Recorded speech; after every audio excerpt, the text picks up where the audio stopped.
देखिए, भूपेश बघेल की सरकार में स्वास्थ्य मंत्री टीएस सिंहदेव का लगातार जिस तरीके से उनका अपमान हो रहा है, जिस तरीके से उनको दरकिनार करने की कोशिश की जा रही है, ये पूरा छत्तीसगढ़ देख रहा है। और कांग्रेस पार्टी का ये हमेशा से कल्चर रहा है, वर्चस्व की लड़ाई में, अपनी ताकत दिखाने की लड़ाई में वो एक दूसरे नेताओं को किस तरीके से निपटाते हैं, इसका शानदार उदाहरण भूपेश बघेल जी की सरकार में टीएस बाबा और भूपेश बघेल की लड़ाई में स्पष्ट दिखाई दे रहा है। और ये कोई प्रदेश का नहीं वर्चस्व का, इनके डीएनए में ही इस तरह की स्थिति है कि मान सम्मान से कोसों दूर आज राहुल गांधी जैसे कम उम्र के और जिनको राजनीति के क्षेत्र का ज्ञान ही नहीं है, उनको अध्यक्ष बनाने के लिए, उनको स्थापित करने के लिए आज तमाम वो G23 के जो वरिष्ठ नेता हैं जिन्होंने कांग्रेस को स्थापित करने में अपना पूरा जीवन लगा दिया, उनको दरकिनार कर दिया जा रहा है। तो ये कांग्रेस का कल्चर है, अपनी उपलब्धि के लिए, कुछ प्राप्त करने के लिए, अपनी वर्चस्व के लिए ये सर्वस्व लोगों को इस तरह की स्थिति पर लाने की कोशिश करते हैं। और वही छत्तीसगढ़ में भूपेश बघेल और टीएस सिंहदेव के बीच में चल रहा है।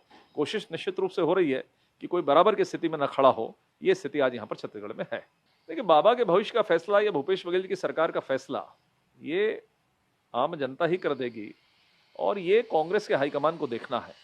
लेकिन कांग्रेस हाईकमान तो खुद अपने आप को स्थापित करने में लगा है कि वो ले देके किसी तरीके से राष्ट्रीय अध्यक्ष बन जाएं।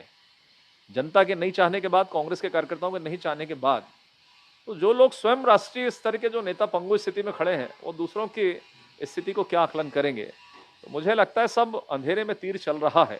कुल मिलाकर जनता ही इनको सीख सिखाएगी। ये अभी पिछले कुछ दिनों से तो कोरोना चल रहा है, तो मुख्यमंत्री के साथ तो आपको कोई भी नजर नहीं आता है, सब सोशल डिस्टेंसिंग का पालन करते हैं। टीएस बाबा इस प्रदेश के वरिष्ठ मंत्री हैं और दो महत्वपूर्ण विभागों की, बल्कि तीन चार महत्वपूर्ण विभागों की जवाबदेही उनके पास है। स्वास्थ्य विभाग, जो आज कोविड से लड़ाई हम लड़ रहे हैं, और टीएस सिंहदेव जी के पास में विभाग, उनके महत्वपूर्ण नेतृत्व के कारण ही हम इतने बेहतर ढंग से कोविड की लड़ाई लड़ पा रहे हैं। इसके साथ ही ग्रामीण क्षेत्र में जो हमारी सरकार का सबसे ज़्यादा फोकस है, पंचायत एवं ग्रामीण विकास मंत्री श्री टीएस सिंहदेव जी हैं। इसके अलावा राज्य के कराधान का जो महत्वपूर्ण जिम्मेदारी होती है, जीएसटी के मंत्री कौन है? श्री टीएस सिंहदेव जी हैं।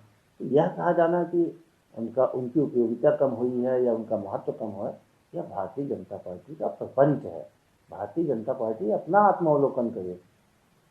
किस प्रकार से डॉक्टर रमन सिंह जी का महत्व वहाँ कम हो गया है। आज रमन सिंह जी की पूछ पदक कम हो गई है, उनके यहाँ गुटी लड़ाई बढ़ी हुई है, कुमार साय की पूछ पदक कम हो गई है। कांग्रेस पार्टी में हर नेता का अपना एक महत्व है और हर कार्यकर्ता, चाहे वो छोटे स्तर को या बड़े स्तर का, पार्टी उसको समय समय पर उसकी उपयोगिता सुनिश्चित करती है। देखिए, टीएस बाबा अभी राज्य में मंत्री हैं, महत्वपूर्ण विभाग है, सरगुजा इलाके के एक बड़े नेता माने जाते हैं,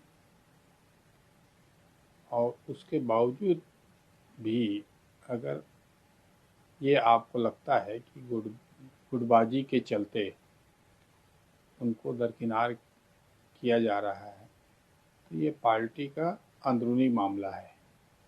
पार्टी के भीतर वर्चस्व की लड़ाई या छत्रपों में अपने महत्व की लड़ाई, ये हर पार्टी में हर समय अंदरूनी तौर पर चलती रहती है, वो दिखती नहीं है।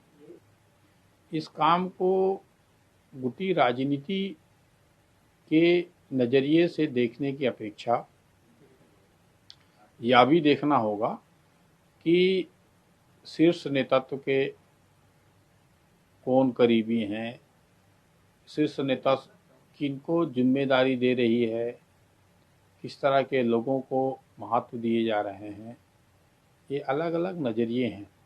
देखिए, उस समय की राजनीतिक परिस्थितियां अलग थी। राजनीतिक परिस्थितियों को देखते हुए वो लगातार दिल्ली दौरा कर रहे थे, दिल्ली में सभी नेताओं से मिल रहे थे। अब वैसी राजनीतिक परिस्थितियां नहीं हैं, इसलिए भी दिल्ली जाने की आवश्यकता कम है। शायद टीएस बाबा इसीलिए दिल्ली कम जा रहे हैं। पहले परिस्थितियां अलग थी 2.5 साल के कारण। तब राष्ट्रीय नेतृत्व से अलग अलग और समस्याओं से, केंद्र सरकार के मंत्रियों से विभाग की समस्याओं को लेकर मुलाकात होती थी। अब जब कोरोना काल आ गया है, ऐसे में लोगों से मिलना जुलना ऐसी भी कम है, बंद है, तब दिल्ली का दौरा स्वाभाविक रूप से कम रहेगा। देखो, राजनीति में कभी भी कुछ भी हो सकता है, राजनीति का चौसर का खेल ऐसी रहता है।